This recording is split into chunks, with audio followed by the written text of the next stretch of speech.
পাঠে দেবাশিস চ্যানেলে সবাইকে স্বাগত। আজকের গল্প মাতৃরূপেণ, কলমে সায়ন্তনী দাসধর। গল্পটি যদি ভালো লেগে থাকে ভিডিওটিতে একটি লাইক করে দেবেন ও চ্যানেলটি সাবস্ক্রাইব করে নেবেন। লাবণ্য তাড়াতাড়ি হাত চালিয়ে কাজগুলো সারছিল। রান্না হয়ে গিয়েছে, স্বামী অতনুর টিফিন, জলের বোতল গোছানো হয়ে গিয়েছে। এখন কেবল শ্বশুরমশাই অবিনাশবাবু ও শাশুড়ি মা কমলিনী দেবীর খাবার গুছিয়ে রাখলেই কাজ শেষ। এরপর লাবণ্য স্নান সেরে খাবার খেয়ে বেরিয়ে যাবে সেই জায়গার উদ্দেশ্যে যেখানে এই সংসারের জটিলতা কুটিলতা কিচ্ছু নেই, যেখানে রয়েছে কেবল মুক্তির আনন্দ। বেরোনোর জন্য তৈরি হচ্ছে লাবণ্য। এমন সময় কানে এলো কমলিনী দেবীর ফোন আলাপ। আর বলিস না, আমার আবার সংসার, এ তো ছন্ন ছাড়া ঘর। ঘরের বউ কোনো মতে ঘরের বার হতে পারলেই বাঁচে। ফোনের ওপারের মানুষটির কথা শোনা যায় না। হ্যাঁ, সে তো তৈরি হচ্ছে বেরোনোর জন্য। বাচ্চা কাচ্চা জন্ম তো দিতে পারলো না, আমার ঘর ফাঁকাই রয়ে গেল। এখন চলল দেশোদ্ধার করতে, তিক্ত স্বরে বলে কমলিনী দেবী। ওপারের মানুষটি কিছু বলে। ছেলে আমার তো মাটির মানুষ, তার বউ যে তাকে কি গুণ করেছে ভগবানই জানে। তার আশকারাতেই তো এসব করার সাহস পাচ্ছে, নইলে বাঁজা বউয়ের এত সাহস হয় কি করে বলতো? কমলিনী দেবী বলেই চলেন। লাবণ্য চোখের জল বেরিয়ে আসার আগেই মুছে ফেলে।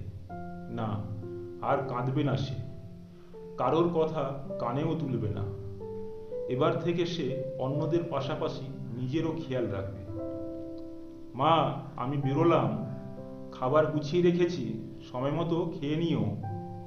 এই বলে লাবণ্য আর দাঁড়ায় না। ব্যাগটা কাঁধে ঝুলিয়ে সে বাড়ি থেকে বেরিয়ে যায়। জ্বলন্ত দৃষ্টি নিয়ে তার চলে যাওয়ার দিকে চেয়ে দাঁড়িয়ে থাকেন কমলিনী দেবী। মাসিমণি এসে গিয়েছে, মাসিমণি। 3 থেকে 10 বছরের এক ঝাঁক ছেলে মেয়ে ছুটে আসে লাবণ্যর কাছে। লাবণ্যর মুখে তৃপ্তির হাসি। সে দুহাত বাড়িয়ে তাদের জড়িয়ে ধরে। তারপর ব্যাগ থেকে বের করতে থাকে ক্যাডবেরি চকোলেট। বাচ্চাদের দলটা হই হই করে ভাগ করে নেয় সেগুলো। লাবণ্যর চোখ খুঁজতে থাকে বিশেষ একজনকে। কোথায় গেল সে? তাকে তো দেখতে পাচ্ছে না লাবণ্য। হ্যাঁ রে, তুলতুলি কোথায় গেল? লাবণ্য জিজ্ঞেস করে ওদের। ও তো আজ আসেনি, একটি বাচ্চা উত্তর দেয়। মনমরা হয়ে আজ লাবণ্য বাকি বাচ্চাদের ক্লাস নেয়, ওদের সঙ্গে গল্প খেলাধুলো করে। ক্লাসের পর সে তুলতুলিদের বস্তির উদ্দেশ্যে রওনা দেয়। যেতে যেতে লাবণ্যর মন পাড়ি দেয় অতীতে। অতনু আর সে একে অপরকে ভালোবেসে বিয়ে করেছিল। বিয়ের পর বছর 3 বেশ স্বপ্নের মতো কেটে গিয়েছিল। তারপরই সমস্যার শুরু। অনেক চেষ্টা করেও সন্তানের জন্ম দিতে পারেনি। সমস্যাটা তার শরীরে। আর এটা জানার পর থেকেই আদরের বৌমা লাবণ্য কমলিনী দেবীর চক্ষুশূল হয়ে উঠেছিল। অতনু স্ত্রীর পাশে থাকলেও মায়ের বিরুদ্ধে কখনো রুখে দাঁড়াতে পারেনি। প্লিজ লাবণ্য, মায়ের কথায় কিছু মনে করো না। পুরনো দিনের মানুষ তো, ওনার কথা ধরো না। অতনুর কথা মেনে নিয়েছিল লাবণ্য। কমলিনী দেবীর কথার বাণে ক্ষতবিক্ষত হলেও সে এ নিয়ে কোনোদিন অশান্তি করেনি। এভাবেই কেটে যাচ্ছিল একটার পর একটা বছর। ধীরে ধীরে লাবণ্য হতাশায় ডুবে যাচ্ছিল। একদিকে তো নিঃসন্তান হওয়ার যন্ত্রণা, অপরদিকে নিজেকে দোষী মনে করতে করতে বেঁচে থাকার আগ্রহটাই ধীরে ধীরে হারিয়ে ফেলছিল সে। এই সময়েই তার যোগাযোগ হয় একটি এনজিওর সঙ্গে। কমলিনী দেবীর প্রবল আপত্তি অগ্রাহ্য করেই লাবণ্য যোগ দিয়েছিল ওই এনজিওতে।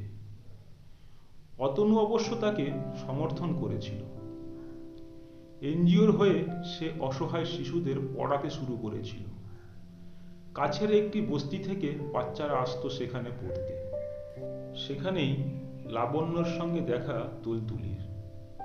বছর চারেকের বাচ্চা মেয়েটির প্রতি এক আলাদা টান অনুভব করত লাবণ্য। তাকে আদর করে লাবণ্যর অশান্ত প্রাণে যেন শীতলতার পরশ লাগত। তুলতুলিও তাকে বড্ড ভালোবেসে ফেলেছিল। ধীরে ধীরে তুলতুলির সঙ্গে কি এক অদ্ভুত বাঁধনে জড়িয়ে পড়েছিল লাবণ্য। এখন তো তুলতুলিকে একদিনও না দেখে সে থাকতেই পারে না। লাবণ্যর মনে আজকাল প্রায় একটা কথা উকি দেয়, তুলতুলিকে যদি সে নিজের মেয়ে করে নিতে পারত। কিন্তু সেটা তো সম্ভব নয়। ওর বাবা মা আছে, তারা কেন ছাড়বে তাদের মেয়েকে? মেয়েটাও বড় মন কাড়া। কি এক মায়ায় সে দিন দিন আরো বেঁধে ফেলছে লাবণ্যকে। সচকিত হয়ে ওঠে লাবণ্য। বস্তিতে পৌঁছে গিয়েছে সে। তুলতুলির ঘরের সামনে এসে থমকে দাঁড়ায় সে। ভিতর থেকে প্রচন্ড ঝগড়াঝাটির আওয়াজ আসছে, সঙ্গে তুলতুলির কান্না। আর বাইরে দাঁড়িয়ে থাকতে পারে না লাবণ্য। সে ঘরে ঢুকে যায়। তুলতুলির অসুস্থ মাকে তার বাবা বেধড়ক মারধর করছে। ছোট্ট তুলতুলি তার মাকে বাঁচানোর চেষ্টা করে চলেছে। ফলে তার বাবার মারের কয়েকঘা পড়ছে ছোট্ট তুলতুলির শরীরেও। এসব দেখে আঁতকে ওঠে লাবণ্য। কি করছো তোমরা? বাচ্চাটাকে মেরে ফেলবে নাকি? ছো মেরে তুলতুলিকে কোলে তুলে নিয়ে চিৎকার করে ওঠে লাবণ্য। অঝরে কাঁদছে তুলতুলির মা। লাবণ্য দিদিমণিকে তাদের ঘরে এই অবস্থায় দেখে তুলতুলির বাবা একটু ভয় পেয়ে গেলেও সে দমে না। দিদিমণি, এটা আমাদের ঘরের ব্যাপার, আপনার মাথা ঘামানোর দরকার নেই।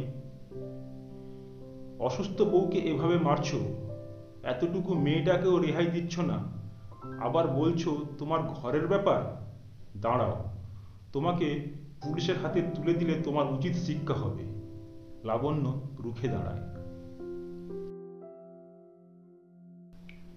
না না দিদিমণি, আমার স্বামীকে পুলিশের হাতে দেবেন না। আমার তাহলে কি হবে?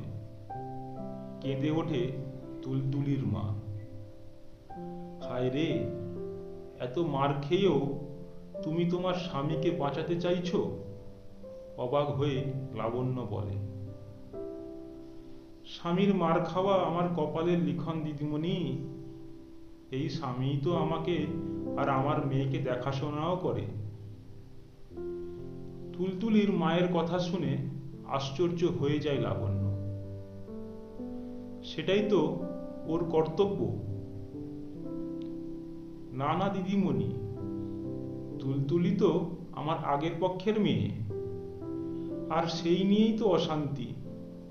এ মেয়েটাই হয়েছে আমার কাঁটা। তুলতুলির মা মাথা নিচু করে বলে। ততক্ষণে দুবদাব পা ফেলে ঘর থেকে বেরিয়ে গিয়েছে তার স্বামী। লাবণ্য কি বলবে ভেবে পায় না। তুলতুলি তখনও ভয়ে তার গলা জড়িয়ে তার কাঁধে মুখ লুকিয়ে রেখেছে। লাবণ্য তাকে কোল থেকে নামিয়ে দিতে চাইলে সে আরো শক্ত করে লাবণ্যকে জড়িয়ে ধরে। এক মুহূর্ত ভাবে লাবণ্য, তারপর দৃঢ় স্বরে বলে ওঠে, তোমার মেয়েকে আমাকে দেবে? আমি ওকে মানুষ করব। তোমার যখন ইচ্ছে তুমি ওকে দেখে আসবে। তুলতুলির মায়ের মুখ উজ্জ্বল হয়ে ওঠে। সত্যি বলছেন দিদিমণি? হাজার বাতির আলো জ্বলে উঠেছে লাবণ্যর মুখেও। এভাবে তার স্বপ্ন যে সত্যি হয়ে যেতে পারে সে তো ভাবতেই পারেনি। তুমি নিশ্চিন্তে থেকো, তোমার মেয়েকে আমি খুব যত্ন করে বড় করব। তুলতুলির মায়ের হাত ধরে কথাগুলো বলে আবেগে ভেসে যায় লাবণ্য। কি? কোথাকার একটা বাচ্চা তুলে নিয়ে এসে বলছো আজ থেকে ও তোমার মেয়ে? মানব না এসব অনাচার। কমলিনী দেবী রাগে ফেটে পড়ে। লাবণ্য তুলতুলিকে নিয়ে বাড়িতে এসে পৌঁছাতেই অশান্তি শুরু হয়ে গিয়েছে। অবিনাশবাবু বোঝাতে চেষ্টা করেন স্ত্রীকে, আচ্ছা, ছোট একটা বাচ্চাকে নিয়ে বৌমা যদি শান্তি পেতে চায়, তোমার কিসের আপত্তি? তোমার আদরের বৌমার অনেক অনাচার আমি সহ্য করেছি, আর নয়, ফুঁসে ওঠেন কমলিনী দেবী। শেষ পর্যন্ত অতনুর হস্তক্ষেপে বাড়িতে একটা স্থিতাবস্থা বজায় থাকে। কমলিনী দেবী তুলতুলিকে মেনে নিতে বাধ্য হন, যদিও তিনি মনে মনে বিষ নজরে দেখতে শুরু করেন তাকে। লাবণ্যর পরবর্তী দিনগুলো স্বপ্নের মতো কেটে যেতে থাকে।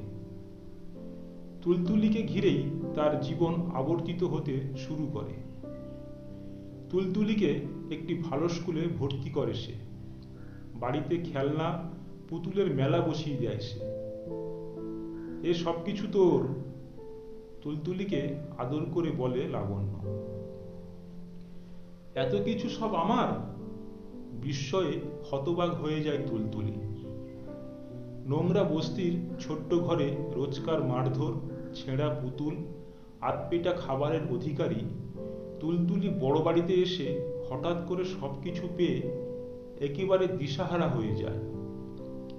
তাকে নিত্য নতুন খাবার রান্না করে খাওয়ানো, পড়াশোনা করানো, তাকে ঘুরতে নিয়ে যাওয়া, ভালো ভালো জামা কাপড় কিনে দেওয়া, এসব নিয়ে লাবণ্য বড় ব্যস্ত হয়ে পড়ে।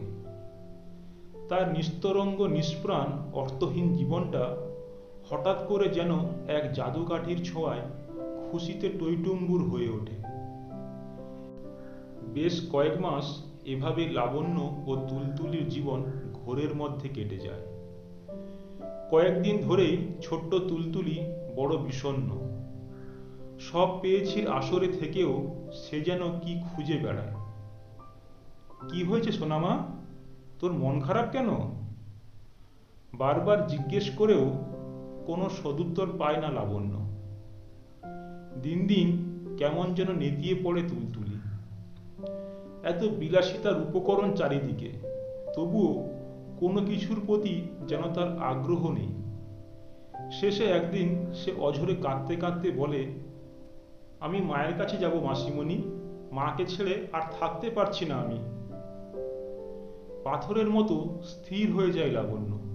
সত্যিই তো, মায়ের স্নেহের থেকে কোনো কিছুই বড় হতে পারে না।